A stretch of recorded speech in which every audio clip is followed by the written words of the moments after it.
what a comeback by Team India.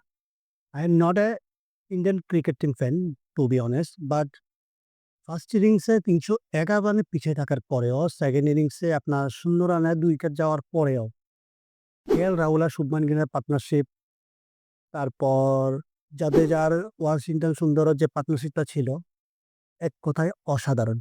আপনার away ম্যাচে ইংল্যান্ডের মাটিতে ওদের এগেইনস্টে আপনি এত রানে পিছিয়ে থাকার পরেও, আর্লি কলাপস হওয়ার পরেও আপনার টিমের প্লেয়ার এভাবে ফাইট করছে।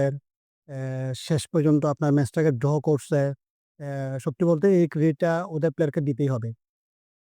এশিয়ার মধ্যে ইন্ডিয়া একটা টিম যারা কিনা বাহিরে গিয়েও ক্রিকেটে ডমিনেট করতে পারে, সিরিজ জিততে পারে।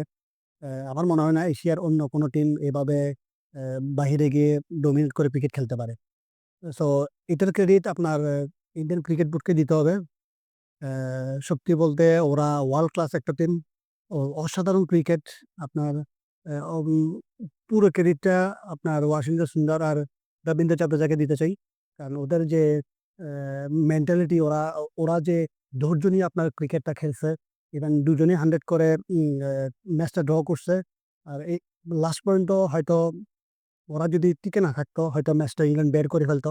তার কারণ হচ্ছে ঋষভ পান্টের ফ্র্যাকচার ছিল ওর পায়ে।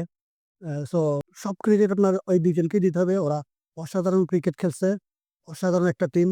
ওয়ার্ল্ড এর বেস্ট একটা টিম।